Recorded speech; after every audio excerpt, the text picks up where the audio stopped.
राम राम।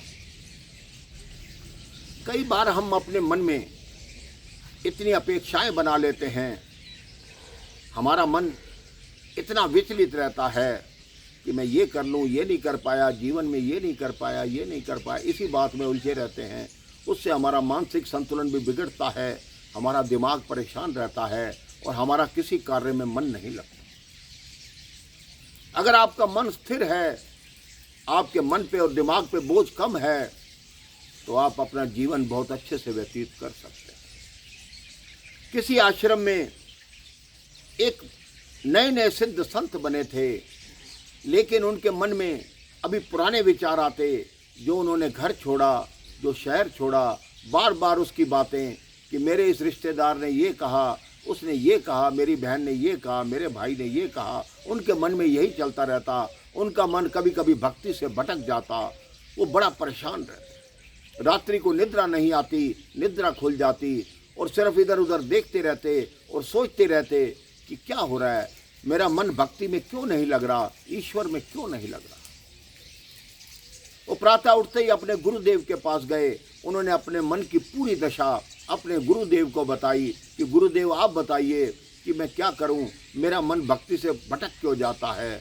गुरुदेव ने कहा इसका उत्तर तो मैं नहीं दे सकता, वो सामने पहाड़ देख रहे हो। उन्होंने कहा हाँ।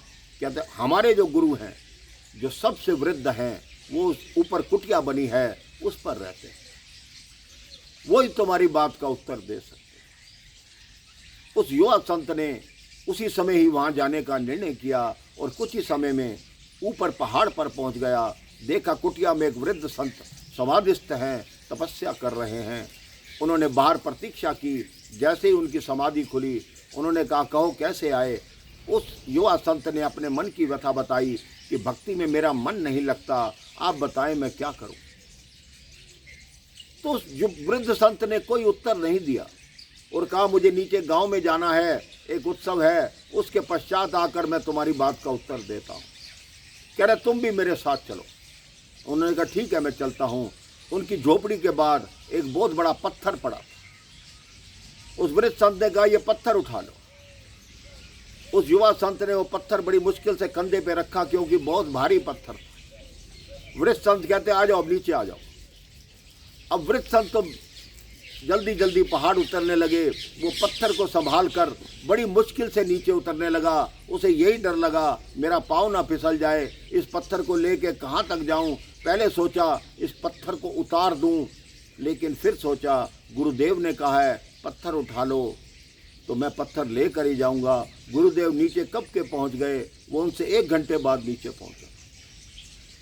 गुरुदेव ने कहा क्या हुआ, इतनी देर क्यों लगा दी। कहते आपने कहा था कि पत्थर उठा ले। कहते मैंने ये नहीं कहा था कि पत्थर उठा के नीचे तक आ, मैंने ये कहा था पत्थर उठा ले, और चाहे वो एक बार उठा लेता और उसके बाद नीचे रख लेता। कहते यही तुम्हारी समस्याएं हैं।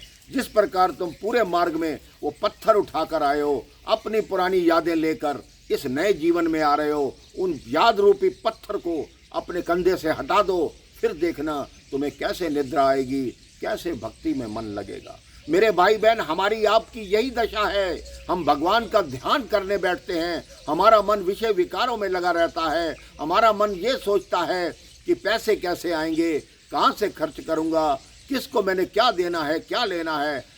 भक्ति हम भगवान की कर रहे हैं, लेकिन हमारा ध्यान संसारिक बातों में है। कुछ समय के लिए भगवान में मन लगाइए और देखिए आपका जीवन कैसे मंगलमय होगा। आप श्री राम से प्रेम करके देखो, फिर देखना आपको किसी चीज़ की कमी नहीं आएगी। आपके जीवन में धन धान्य भरपूर होगा, खुशियाँ ही खुशियाँ होंगी, प्यार ही प्यार होगा। राम राम, जय श्री राम।